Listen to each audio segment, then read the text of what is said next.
The crew in Kenya who were keeping an eye on an elephant when she gave birth were so shocked that they let out a scream. A brief moment of jubilation, however, swiftly devolved into a race against the clock. It had been years of restlessness in Peru. She was an elephant reaching her senior year, getting close to 40, and her window for having another kid was closing.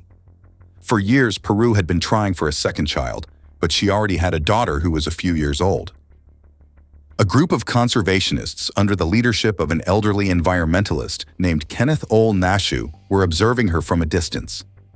They looked after the Amboseli National Park, which was close to Tanzania's border and was specifically designed to protect the local elephant population. As they monitored the region, Kenneth and his staff dealt with the authorities, repelled would-be poachers, and even gave tours to tourists who wanted to see the amazing creatures up close. Despite their best efforts, they were unable to compel the pregnancy. Although there were 40 elephants in the herd, their prospects of surviving would be significantly increased if Peru could give birth only one more. Kenneth was ecstatic when he received the news at headquarters that Peru was finally pregnant. The idea of a new member entering the elephant family thrilled the staff. But first, Peru had to overcome the pregnancy, which was no small feat. She would not give birth for nearly 22 months. The resident veterinarians wanted to conduct medical checks on Peru, but they were unable to do so since the Amboseli National Park was not a zoo. As an alternative, they observed her conduct from a distance, recording anything unusual. Even with her firstborn daughter, Peru was starting to show signs of withdrawal. There was nothing particularly unusual about this. Signs of blood were particularly concerning. Rangers were worried about a miscarriage since they had recorded a large quantity of blood loss over a number of days. This may pose a major risk to Peru's health given her advanced age. She was being closely watched by the environmentalists. Kenneth saw a bunch of distressed elephants one morning from a distance. At the base of a big marula tree, they were stomping their feet. He sensed right away that something wasn't right. Eager to find out what was going on, Kenneth drove his Jeep toward the chaos as the sky grew darker and visibility was poor. The elephants looked at him as his lights flickered across the tree trunk. Peru was lying down behind them, panting. Her head cocked to one side and one leg lay on the other. She seemed sleepy and perplexed. Fearful of the herd, Kenneth waited in his car and called backup to give Peru a thorough examination.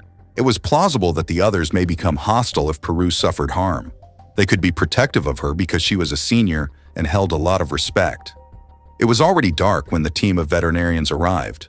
An ocean of stars stretched as far as the eye could reach, and the air was filled with the gentle buzzing of insects. Peru was being examined down below, behind this lone marula tree. The elephant's enormous body dwarfed the young veterinarian's palm as he ran it down Peru's thick, rough skin. She seemed to be breathing regularly, and he could feel her heart pumping. The remainder of the herd gathered in a semicircle around them, waiting impatiently for the humans to finish their tasks. They knew the vets by face and trusted them. However, Peru's leg shook violently when the veterinarian extracted some blood. There was a flurry of activity as each elephant fought for a better vantage point. Peru's first daughter was in the front of the throng, unsure what was happening. For hours, they had all realized that something was seriously off. The veterinarian returned the samples to the vehicle for analysis, moving gently. Initially, they wanted to confirm that she was getting adequate nutrition and that her levels were appropriate. More crucially, though, they had to check her health and how her body was responding to the pregnancy. Peru had a potential blood clot somewhere in her body and was severely dehydrated. They gave her medication by hooking her up to an IV drip. As the veterinarians worked diligently under Kenneth's guidance, who was still slapping insects away from his face, a floodlight had been set up to illuminate the area. He stabilized Peru with the squad, and he began to roam about once more. Although there was no indication of any fatal illnesses, Kenneth was still worried because they did not yet know what was causing her illness. He camped out in his Jeep that night, sleeping for short periods of time whenever he could, since he didn't want to leave Peru alone. He would start his automobile and start up whenever he noticed the elephants moving, following their path wherever it led. Kenneth carried on doing this throughout the course of the following week, switching places with his colleagues to monitor Peru. Aziz, a young, aspiring veterinarian still in training, accompanied them when necessary. Although he was anxious and felt completely out of his element, he was one of the few other team members who was prepared to put in extra time. He was going to take on a significant responsibility, and he wanted to make a difference. Soon, the moment had come. Peru was going to give birth. That night, while on duty, Kenneth fell asleep in his automobile with Aziz seated next to him. Since the elephants typically gave birth at night, Aziz had discovered that it was crucial to keep an eye on them during that time. The car's headlights were the only source of light in the region. Through the binoculars, Aziz was alert enough to see Peru standing up, looking agitated. "The moment has come," he informed his employer, shaking Kenneth's arm. Kenneth yawned and rubbed his eyes before removing the binoculars. "Good catch," he said to his youthful companion. They were now hopeful that everything would happen without a hitch. Suddenly, the head and legs of an elephant emerged from Peru. It was amazing. It was finished in less than 30 minutes, and Aziz had never witnessed a live delivery before. He was going to receive something even more unique, though. Another head started to appear as Kenneth was radioing the good news to base camp. He yelled as his jaw fell open in disbelief. Twins were being born in Peru. Given how risky twin pregnancies are for elephants, everything suddenly made sense, particularly her illness.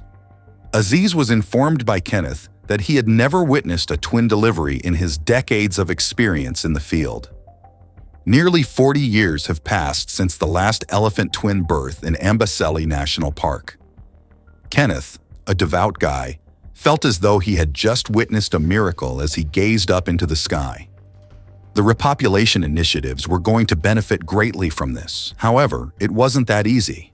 Early in the morning, sunshine was beginning to filter through the clouds. When Aziz saw something while looking through the binoculars, he questioned his supervisor if the elephant calf's bleeding was typical. Kenneth could see now that Aziz was correct. There was a good deal of blood on the back of one of the calves. It had somehow cut itself during or shortly after the birth.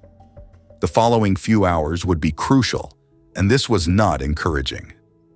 Kenneth had to get everyone up at the crack of dawn by calling them at home in a hurry to get the veterinary team back together. Fortunately, though, they all wanted to make sure the calf was okay, so none of them turned down the call. Knowing that they were looking out for her best interests, Peru kindly allowed them to examine her infants when they returned with the same equipment. The veterinarians were unable to explain the wound. They had to keep an eye on it, clean it, and make sure it wasn't infected. The young, bright-eyed Aziz, who had detected something even Kenneth would have missed, was responsible for the tiny elephant's eventual full recovery. With Kenneth as his mentor, Aziz was inspired to inspire a new generation to carry on conservation work in India. The twin birth quickly became national news, which energized conservation efforts and gave them much-needed attention. Later, these young calves helped prevent the extinction of Indian elephants. They were accompanied by Kenneth and Aziz, who were prepared to do all within their ability to support the cause. What an unexpected turn! Did you realize that twins might also be born to elephants? If you had been Kenneth and Aziz, how would you have responded?